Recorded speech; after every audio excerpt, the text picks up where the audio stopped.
Guys આપણું મસ્ત દેશી જમવાનું સુરણનું શાક, સલાડ એન્ડ રોટલો તૈયાર છે.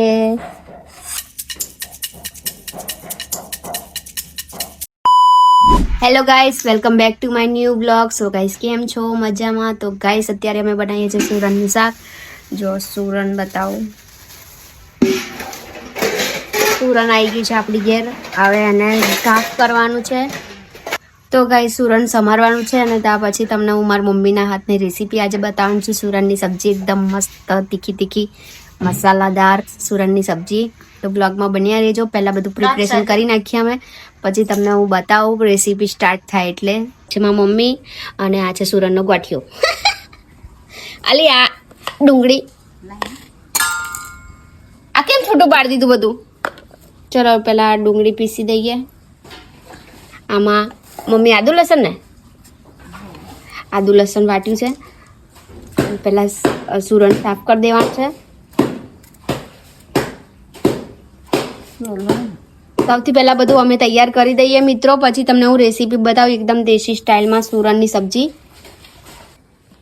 ડુંગળી, ટામેટાં અને આદુ લસણ પીસાઈ ગયું છે. દેશી સ્ટાઇલમાં તમારે સુરણની સબ્જી ખાવે તો આ વ્લોગ તો જરૂરથી જોજો. તો ચલો શરૂ કરીએ મિત્રો. તો સુરણ ધોઈ અને પલાળી દીધું છે, 2-4 વાર ધોયું છે અને પછી પલાળી દીધું છે. અને હવે આપણે એક કઢાઈ મૂકી દઈશું ગેસ ઉપર અને એમાં નાખી દઈશું ડુંગળી.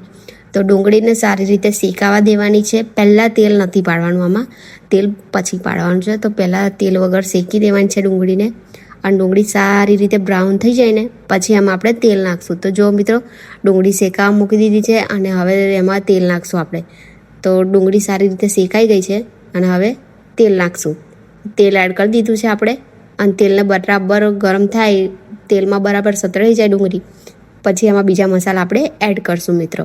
અને આવી રીતે બનાવવાથી જોરદાર ટેસ્ટી સુરણ બને છે એકદમ દેશી સ્ટાઇલમાં અને સિમ્પલ રેસીપી, બહુ મસાલા પણ નહીં. તો હવે આદુ લસણ આપણે એડ કરી દીધું છે. આદુ લસણ એડ કરવાનું, પછી એને પણ ધીરા તાપે શેકવાનું છે. તો ધીમી આંચ પર બધું શેકાઈ જાય એટલે પછી આપણે ગરમ મસાલા બધું એડ કરશું. તો આદુ લસણ પહેલાં શેકી નાખીએ. અને આ છે મારા મમ્મીના હાથનું સ્પેશિયલ, અને મારી મમ્મી જે પણ બનાવે ને એ જોરદાર જ લાગે મિત્રો. અને તમારા ઘરે કોના હાથનો સ્વાદ તમને ભાવે છે એ કોમેન્ટ જરૂરથી કરજો. તો મિત્રો આદુ લસણ ને ડુંગળી મસ્ત ધીરા તાપે શેકાઈ રહ્યા છે.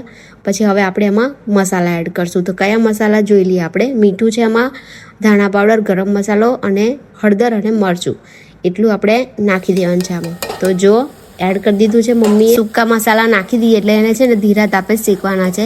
અને હવે આમાં ટામેટાં, ડુંગળી અને મરચાંની પેસ્ટ નાખવાની છે. એક જ મરચું લીધું છે કેમ કે સૂકા મસાલા, ગરમ મસાલો બધું આવી ગયું છે એટલે તીખાશ થઈ ગઈ છે. એટલે લીલા મરચાં તો ખાલી સ્વાદ માટે જ લેવાનું છે. એક મરચું લીધું છે અને ટામેટાં એને શેકી દઈશું. અને મસ્ત જો એક તાર થાય, એક ગ્રેવી થાય એટલું શેકવાનું છે આપણે. તો સરસ શેકાઈ ગયું છે ને હવે આપણે સુરણને મસ્ત ધોઈ નાખવાનું છે. ધોઈને નાખી દઈશું આપણે સુરણને. અને સુરણને ચડતા બહુ વાર ના લાગે એટલે ફટાફટ થઈ જાય છે આ સબ્જી. તો સુરણ નાખી દીધું છે ને હવે સારી રીતે મિક્સ કરી દઈશું. અને મિક્સ થયા પછી એને તૈયારીમાં પાણી નહીં નાખવાનું, થોડી વાર માટે આવું તેલમાં એ થવા દેવાનું, મસાલા મેરિનેટ થવા દેવાના. તો સરસ સ્વાદ આવે એનો. તો જો મિત્રો કેટલી સરસ દેખાઈ રહી છે, જોઈને જ એટલી સુગંધ આવતી ને કે તૈયારીમાં આવું ખાઈ લઈએ એવું થતું હતું. પણ ચડ્યા વગર કેમનું ખાવાનું. તો પાણી રેડ્યું છે એમાં. પાણી એટલું રેડવાનું કે જે ચડી જાય અને થોડી ગ્રેવી રહે તે ટાઈપનું અમે પાણી. તો ગાઈસ શાક ચડે છે હવે સુરણનું અને મસ્ત ગરમ ગરમ બાજરીના રોટલા થાય છે. જો બતાવું, ચૂલા પર રોટલા થાય છે ગરમ ગરમ.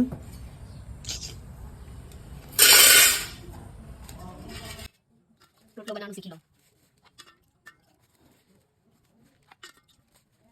બાજરીનો લોટ શું થાય?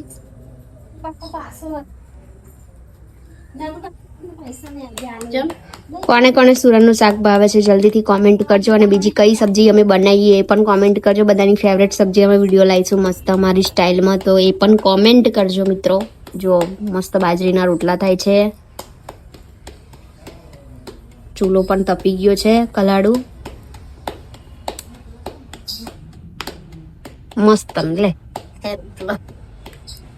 હાથના રોટલા મસ્ત લાગે. એટલું મસ્ત દેશી જમવાનું આજે બનાવ્યું છે. અને આજનું વાતાવરણ એટલું બધું વરસાદ ભર્યું છે એટલે રોટલા અને કમ્પ્લીટ. જાડો છે વચ્ચે. મમ્મીના હાથના ગરમા ગરમ બાજરીના રોટલા તૈયાર થઈ ગયા છે મિત્રો. અને મારી મમ્મીના હાથનો રોટલો તમે જોઈ શકો છો કેટલો મસ્ત બનાવ્યો છે. તો ગાઈસ વિડીયો ગમ્યો હોય તો ચેનલ સબસ્ક્રાઇબ કરી નાખજો. અને હવે આપણે સબ્જી ચેક કરી લઈએ. તો જુઓ સબ્જી એકદમ ચડી ગઈ છે અને એમાં મેં ધાણા પણ નાખી દીધા છે. અને હવે આપણે એની ગેસની ફ્લેમ બંધ કરી દઈશું અને ઠંડુ થાય એટલે સર્વ કરશું. તો મિત્રો કેટલી સરસ બની છે જોઈ શકો છો. એનો રૂપ રંગ અને સુગંધ પણ બહુ જોરદાર હતી. અને આવી જ રીતે તમારે જો બીજી રેસીપી શીખવી હોય તો કોમેન્ટ જરૂર કરજો. અને આપણી સબ્જી મસ્ત તૈયાર થઈ ગઈ છે. સલાડ મેં કાપી નાખ્યું છે અને આ બાજુ મકાઈના અને બાજરીના રોટલા તૈયાર છે. તો મિત્રો કોને કોને આ વિડીયો પસંદ આવ્યો હોય તો ચેનલ સબસ્ક્રાઈબ અને વિડીયોને લાઇક કરી દેજો. મળીએ નવા વ્લોગ સાથે. Bye bye.